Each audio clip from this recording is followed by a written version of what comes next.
Really, we have to understand our history. But we also have to understand the threats to our civilization that is coming place. And we have to have a united response to it. In private conversation, everybody talks to me about Muslims and the danger they pose and so on. Well, I suppose they are looking at this terrorism all over the world, and they are not ready like other people to make a distinction. And they generally say in a generic term the Muslims are terrorists, etc. But the fact is, you see, the problem with Muslims is not their terrorism. It's their religion is so clear-cut.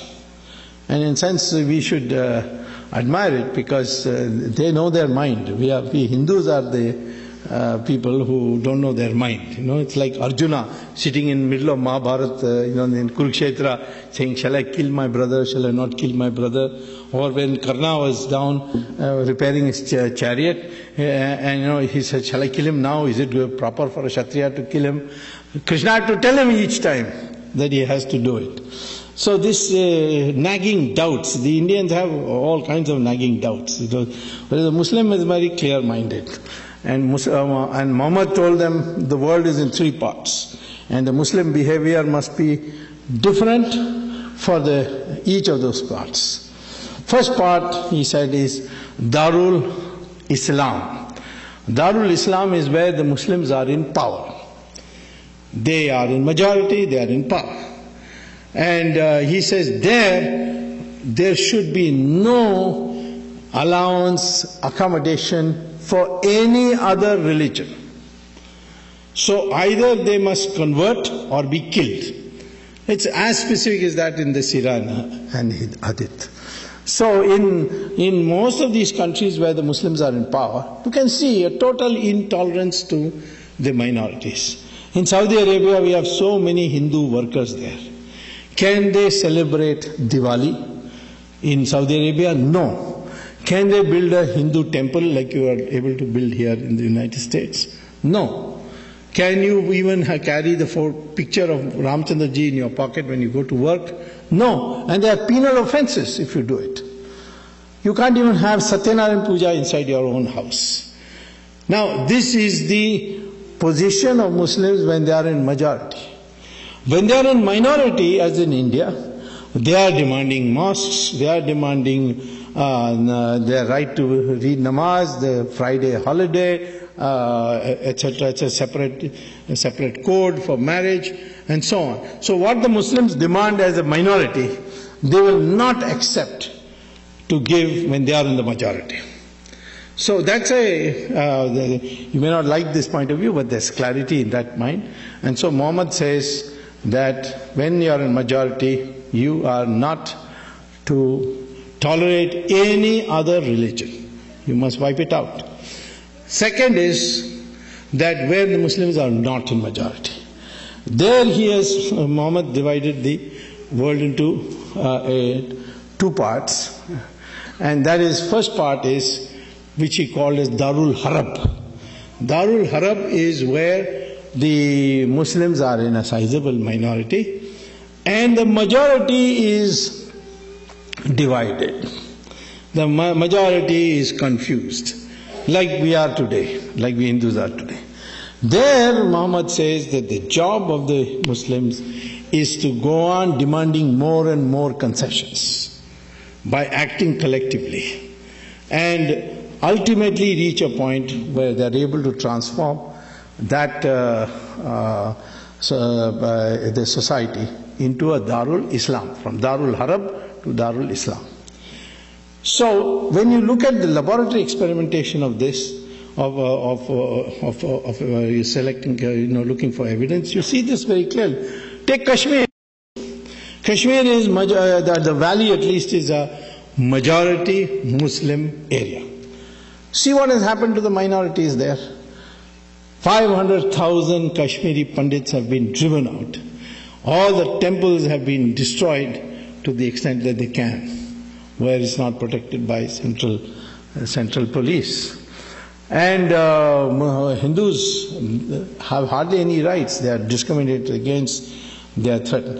In Pakistan, it's very difficult to remain a Muslim. There are a few Muslims there, maybe a few Hindus, or like about 50,000 or so. Some say 500,000, but I don't know.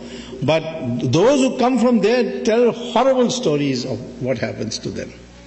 In Bangladesh, in 1947, there were 32% of the population were Hindus. Today it's only 7%. Nobody talks about it. You see, they talk about Gujarat every day, but they will not talk about what's happening in Bangladesh.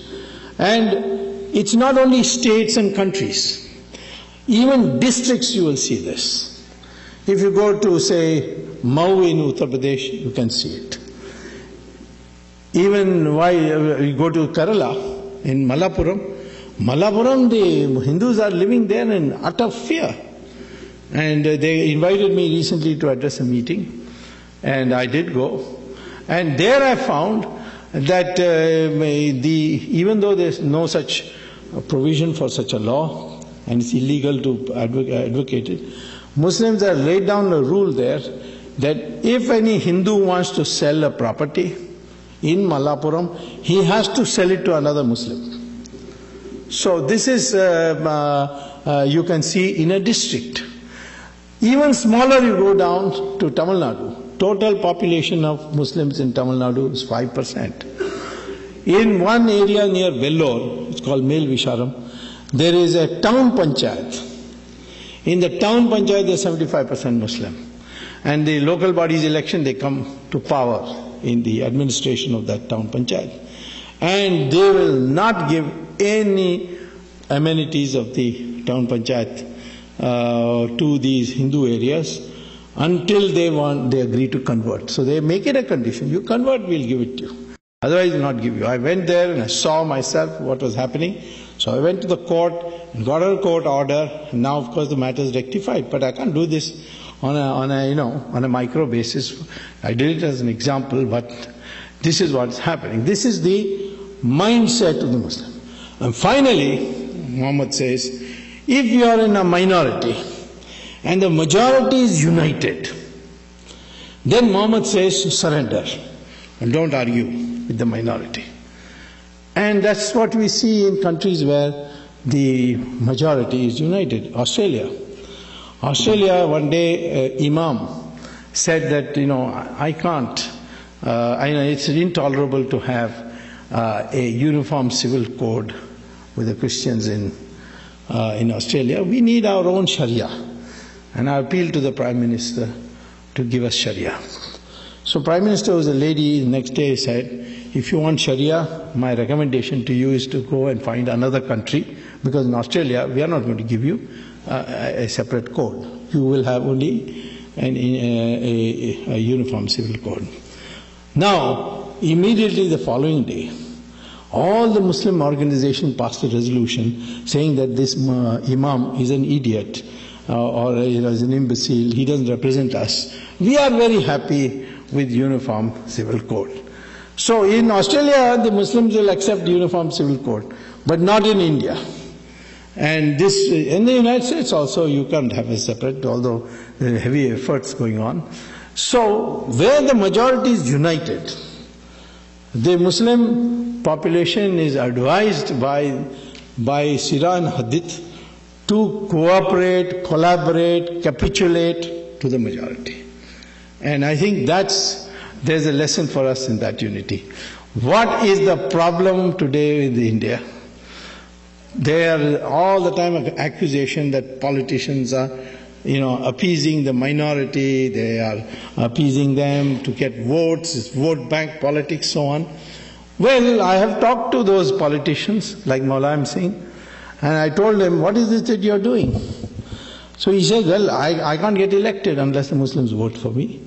Because the Hindus will only vote, only Yadavas will vote for me. Others will not vote for me. So therefore I have to appease them. And the day the Hindus vote as one bloc, that day I will put on a tika and say, Jai Shri Ram, and come out of my house. Because I am interested in getting vote, and this is the way to get it. And I am telling you today that all this appeasement talk that you are You people are condemning, I see people condemning politicians for that. I am telling you that the day the Hindus will unite, all these politicians change around. And they will start talking in terms of Hindus and what should be done for them. We are 80% or 80 plus. Even today. And if of this half the population decides to vote for a party which stands for Hindus, that party will get more than majority of the seats. Majority is 272, but according to my calculation, you'll get 320 seats in the 544 member House of Parliament. So how is the Muslim responsible for our plight?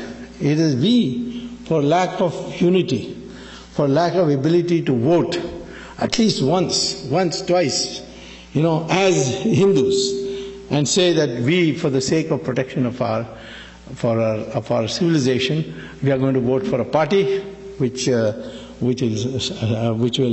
work for our interests. Certainly that party cannot be Congress, because the Congress today has been taken over by Sonia Gandhi, who is answerable only to the Vatican, and she promotes Christian missionary activity. We are not against Christians. Christians can propagate as much as they like in India, but we don't want foreign missionaries to come here to India and poke their noses into our internal affairs. But she abets them, she brings them, so obviously voting for them is useless. The only grouping which can possibly work for Hindu interests would be the NDA, and there of course I'm hard at work. Certainly I can tell you, if both Modi and myself get together inside I'm already there, but in terms of decision making, there should be no doubt in anybody's mind that Hindu interests will not suffer.